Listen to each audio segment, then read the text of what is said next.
All right, so looks like we're heading into Pune this time. Yeah, We've got a ton of articles here about all kinds of stuff about the city's history and culture and things to do. lots to see. Definitely more than just your average tourist traps. Oh, yeah, absolutely. We can help you get a feel for the real Poon. Perfect. So think of this as your own personal travel guide to Pune. That's right.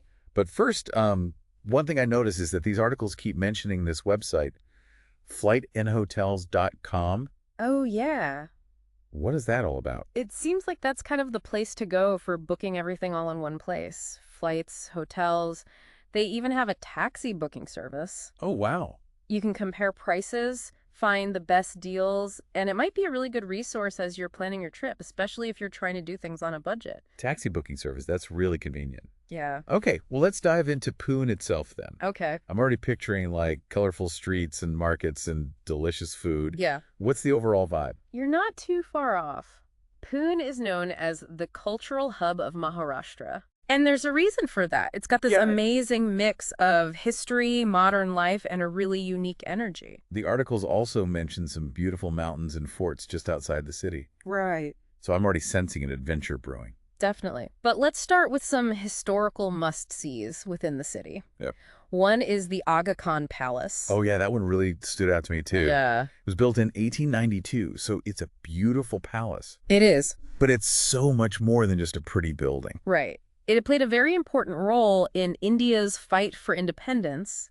That's right. During the Quit India movement, Gandhi was actually imprisoned there with his wife Kasturbai. Wow. And sadly, she passed away while they were there, and now there's a memorial dedicated to her on the grounds. Oh, well, So it adds another whole layer to the place. absolutely. It's a place where like history and personal stories intersect. Yeah. It makes you wonder what it must have been like to be there. Yeah. Speaking of history, we can't forget about Shaniwar Wada, Yes. the fort that was once the heart of the Maratha Empire. That's right. Imagine all the power struggles and intrigues that happen within those walls. no. Now, even though a fire destroyed a big chunk of the original structure, the ruins are still impressive. Yeah, and they even have a light and sound show at night, Yes. which is supposed to be pretty spectacular. It really brings the fort to life. You see these projections of key historical figures and events all set against the backdrop of the actual fort. Oh, wow. It's really something. Okay, that sounds pretty epic, and for anyone who likes a good view and doesn't mind a bit of a hike, Okay.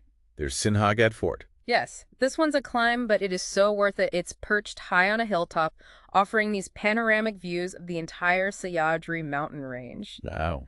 It's a popular spot for locals to grab some chai and snacks while enjoying the scenery. It sounds amazing. After that hike, you might need a little rest and relaxation. Yeah. The Osho Ashram sounds like the perfect place for that. It's known all over the world as a center for meditation and spiritual growth.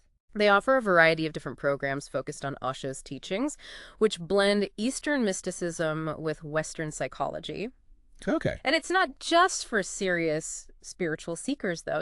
Many Yeah. people visit just for the peaceful atmosphere and the beautiful gardens. It sounds incredibly serene, a nice contrast to the bustling city. Yeah.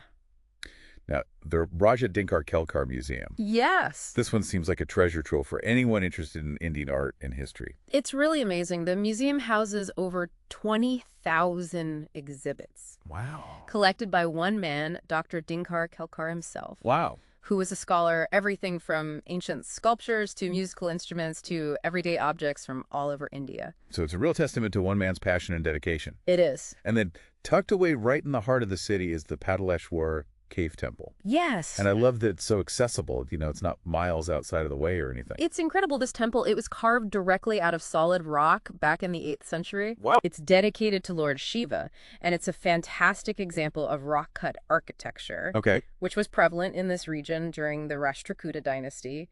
You can still see the intricate carvings of Hindu deities and scenes from mythology. Wow. It gives you a real sense of history and craftsmanship. It really does. It makes you appreciate the artistry and the skill of those early artisans. Yeah. Okay, so we've covered some incredible historical and spiritual highlights. Right. But what about modern day Pune? Okay. Where should someone go to experience, like, the pulse of the city? I would say Koregaon Park. Okay. It's considered the heart of modern Pune. It's a hub for trendy cafes, international cuisine, and bustling nightlife. Okay, so it's the place to be to do some people watching. Yes, you get a real sense of the city's cosmopolitan vibe there. Perfect. And speaking of nightlife, Yes, the articles mention that Pune has a pretty lively scene. it does. Lots of pubs and bars and clubs. It has its own unique flavor. I would say you'll find everything from high-energy nightclubs to laid-back pubs with live music. But what sets Pune apart, I think, is its youthful energy. It's a city full of students and young professionals, so there's this real buzz in the air. I'm getting the sense that Pune is a city that never sleeps. Yeah, So much to see and do. that's where we come in. I know. From what we've gathered, Pune truly offers something for every type of traveler, whether you're a history buff, a nature lover, a spiritual seeker, just someone who wants to experience the vibrancy of a modern Indian city. Right. Pune won't disappoint. And with FlightNHotels.com handling all the logistics, Right. you can just focus on planning the perfect itinerary. That's right. But before we get too far ahead of ourselves, Yeah. there's one crucial factor that we haven't talked about yet. You're talking about the best time to visit. That's right. Because Pune's climate and the different seasons can really have an impact on your experience. Exactly. So let's dive into that next. Okay. So Pune has this tropical climate. Okay. So it's generally warm all year round, but there are these distinct seasons, each with their own kind of unique charm. Okay, let's break it down. Okay. What about the summer months? I'm picturing like scorching heat. Yeah, you're not wrong. Summer in Pune runs from March to May, and it can get quite hot sometimes, soaring above 40 degrees Celsius. Wow. And it's also the driest time of year. So maybe not the ideal time for those who can't handle the heat. It depends on your tolerance, I guess, Yeah. but summer does have its advantages. Like what? Smaller crowds, potentially lower prices, Okay. and you get to really experience that intense Indian sun. Yeah, I can see the appeal for the right kind of traveler. Yeah. What about the monsoon season? I've heard it can be quite dramatic. It is monsoon season in Pune is from June to September. Okay. And I think lush greenery, overflowing waterfalls in the hills. The Yeah. city just comes alive with a different kind of energy. That sounds beautiful, Mhm. but I imagine the rain can be a bit intense too. Yes, you do have to be prepared for those heavy downpours, which can sometimes disrupt travel plans. Right. But if you're someone who loves that drama of the monsoon Yeah. and doesn't mind a bit of rain, it can be a magical time to visit. I can imagine those landscapes are just breathtaking. They are, picture those rolling hills covered in like a vibrant emerald green with misty clouds clinging to the peaks. Okay, now you're making me want to pack my rain boots. Yeah. So it's a trade-off, stunning scenery and cooler temperatures, Right. but with the chance of some rain-related hiccups. Yeah. What about the post-monsoon period? So October and November are kind of a lovely transition between a wet and dry seasons. Okay. It's still relatively cool, and the landscapes are still lush and green from those monsoon rains. So a good balance of the best of both worlds. Exactly, and it's a popular time to visit. Okay. So you can expect a few more crowds, but it's a great option if you want pleasant temperatures and beautiful scenery without the intense heat or rain. All right. And finally, my favorite time of year, winter. Winter in Pune runs from December to February, and it's considered by many to be the most pleasant time to visit. It's cool and dry, with average temperatures ranging from 10 to 25 degrees Celsius, making it perfect for exploring all those outdoor attractions we talked about earlier. Perfect weather for hiking up to Sinhagad Fort. Exactly, and you can comfortably explore all the historical sites, wander the city without breaking a sweat. Plus, winter is a festive time in India, Yes. so you might get to experience some local celebrations. You might catch Diwali, the Festival of Lights. Oh, fine. Which is celebrated with these dazzling fireworks and illuminations all over the city. Okay, so if comfort is your top priority, winter seems like the winner. Yeah. But it sounds like each season has its own unique appeal. Honestly. Absolutely. There's no right or wrong answer. It just comes down to what you're looking for in your Pune experience. Okay, so to recap, Okay. if you thrive in the heat and don't mind smaller crowds, summer could be for you. Right. The dramatic beauty of the monsoon season is a sight to behold. Yes. But you might encounter some rain. Right. The post-monsoon period offers a pleasant balance. And winter is the most comfortable with the bonus of potentially experiencing some festive cheer. Well summarized. Very well. Knowing about the different seasons will definitely help you plan the perfect trip to match your preferences. Yes, all this talk about Pune sites and the perfect time to go is making me hungry. Yeah. You mentioned delicious food earlier. We have to delve into Pune's culinary scene. Oh, yes. Pune is a foodie's paradise. Right. You can't talk about food in Pune without mentioning the street food. Okay. It's an essential part of the city's culture. All right, give me the lowdown on Pune street food. What should I be looking for? Well, you absolutely have to try misal pav. Meal pav, what is that exactly? It's a spicy curry, kind of like a lentil stew, Okay.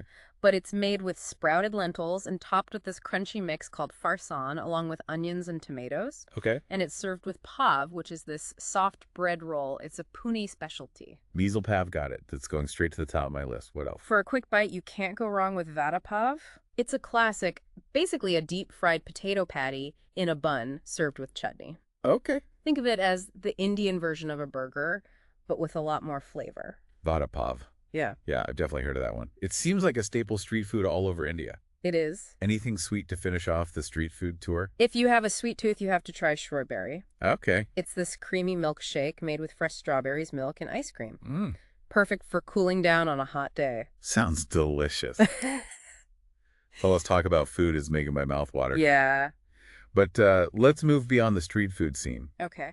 What about some sit-down restaurant options? If you want to experience a real feast of traditional Maharashtrian cuisine, you have to try a thali. Thali. I've seen pictures of those. They look amazing. Yeah. But for someone who's never had one, what exactly is it? It's this platter with a variety of small dishes. Okay. So you'll usually have rice dal, which is a lentil soup, various vegetable dishes, roti, a type of flatbread, and some kind of sweet dish to finish it off. It's a great way to sample a range of flavors and really experience that diversity of Maharashtrian cooking. I love the idea of getting to try a little bit of everything. Yeah. What about restaurants? Any specific recommendations or cuisines that we should look out for? The articles didn't mention specific restaurants, but they did highlight that Pune has this really diverse culinary scene because it's such a cosmopolitan city. You'll find everything from traditional Maharashtrian restaurants to places serving Italian, Chinese, Mexican, you name it. Oh, wow. You really won't have any trouble finding delicious food to suit your taste. It sounds like Pune is a city that truly satisfies all the senses. Yeah. From the historical sites and the vibrant culture to the delicious food. Right. We've covered so much ground in this deep dive. We have. I feel like I've already taken a trip to Pune just by talking about it. That's the power of a good deep dive. It is. But remember, this is just the starting point. Right. The real adventure begins when you step foot in Pune and experience it all for yourself. So true. It sounds like Pune has something to offer everyone. Yeah. And with FlightNHotels.com to handle the logistics, planning should be a breeze. Exactly. Any final thoughts or advice for our listener before they embark on their Pune adventure? Just go with an open mind and a sense of adventure. Pune is a city that will surprise and delight you in unexpected ways. Yeah. Don't be afraid to step outside your comfort zone, try new things, and immerse yourself in the local culture. Okay. And who knows, you might even discover a hidden gem or two that we haven't even talked about. That's what I love about travel, that element of discovery. I think we've given our listener a fantastic foundation to start planning their Pune trip. Thanks so much for sharing your insights with us. It was my pleasure. And to our listener, safe travels and enjoy every moment of your Pune adventure.